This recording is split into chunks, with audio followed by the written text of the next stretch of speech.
Hello everyone, my name is Brendan Snyder. Thank you so much for joining me and welcome to the review and unboxing for the brand new Neil Young and Crazy Horse album, Barn. So this is his 50th studio album, of which 44 of these are solo albums with various backing bands. This is the 13th studio album to be credited to Crazy Horse, and it was just released on Friday, December 10th of 2021. But before we dive into that, if you are new to my channel and haven't already hit the subscribe button, please click the button. Also leave a comment, hit like, all those things help support my channel. I would greatly appreciate it.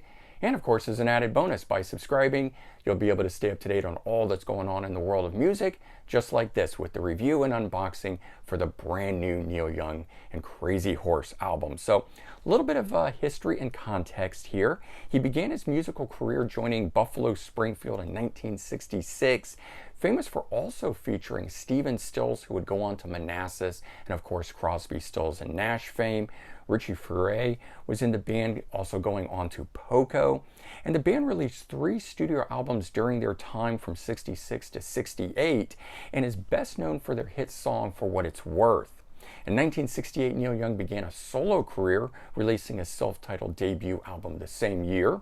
And then in 1969, he released his first solo album featuring Crazy Horse, Everybody Knows This Is Nowhere, which has the classic hit Cinnamon Girl on it. Then in 1970, he joins the supergroup Crosby, Stills, Nash & Young. Over their career, they've released 3 studio albums, but for most of his career, he has been backed by various different bands as a solo artist, including Crazy Horse, the International Harvesters, Santa Monica Flyers, Stray Gators, Shocking Pinks, the Blue Notes, Booker T and the MGs, and Promise of the Real, just to name a few of them. And he's released many critically acclaimed albums over his career, and is probably best known for the hit songs Heart of Gold from 1972 and Keep on Rockin' in the Free World from 1989. Neil has 21 gold and platinum certifications. He is credited as the godfather of grunge, even recording Mirror Ball with grunge legends Pearl Jam backing him up. He was inducted into the Rock and Roll Hall of Fame twice, and beyond music, he's also a film director going under the pseudonym Bernard Shaky. So it brings us to the album we want to talk about, Barn. This one here, 44th solo album of his career, if you can believe that. Recorded during the pandemic in a barn in the Rocky Mountains of Colorado. So that's where it gets its name. The album is 10 tracks long, 43 minutes, and it features all new songs. So like some of the most recent things that he's been releasing that have had reworked old songs or unreleased songs of that nature, archival material, this is all newly written. So it is the 13th studio album credited to Crazy Horse.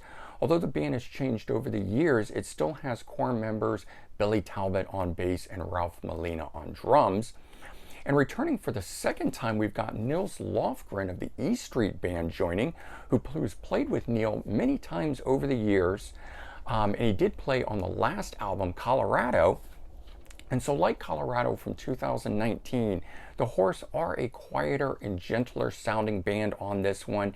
Not quite as ruckus as they have been on previous albums, but that's not to say this album doesn't still rock. As an offset though, the material is very high quality on here. In my opinion, it's some of Neil Young's best work.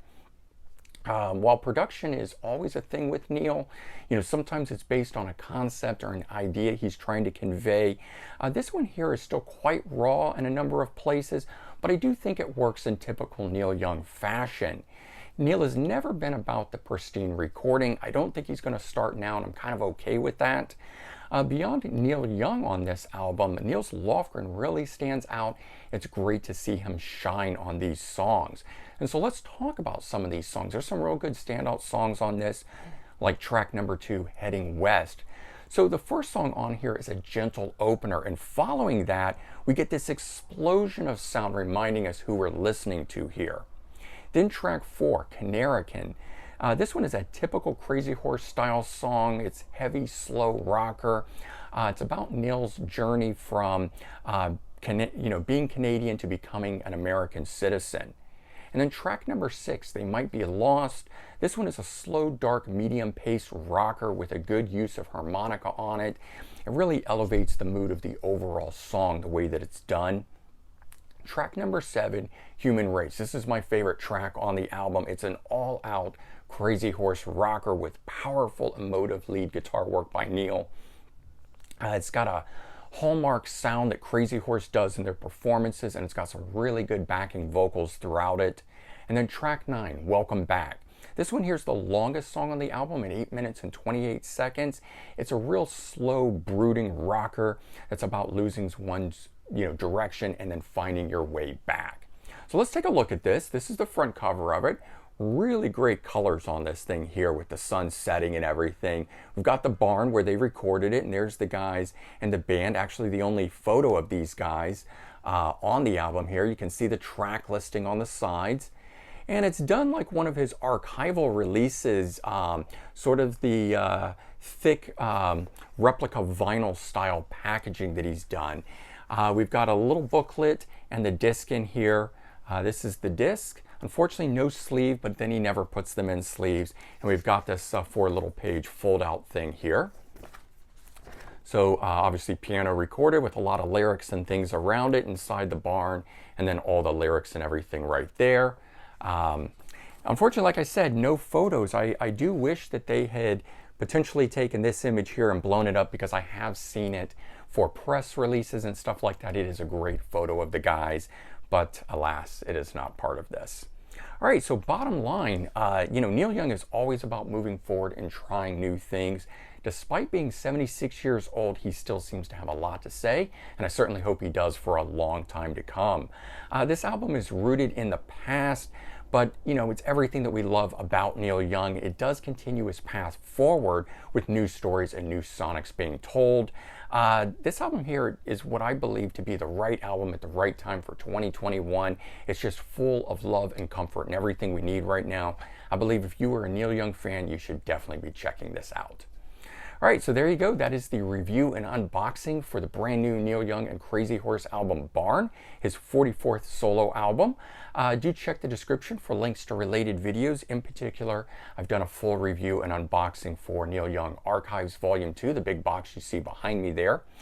Neil Young Homegrown, and also Neil Young The Times, 2 of those releases just released in the last year over the pandemic and everything. And certainly, if you would consider sharing this video out on social media, I would greatly appreciate it.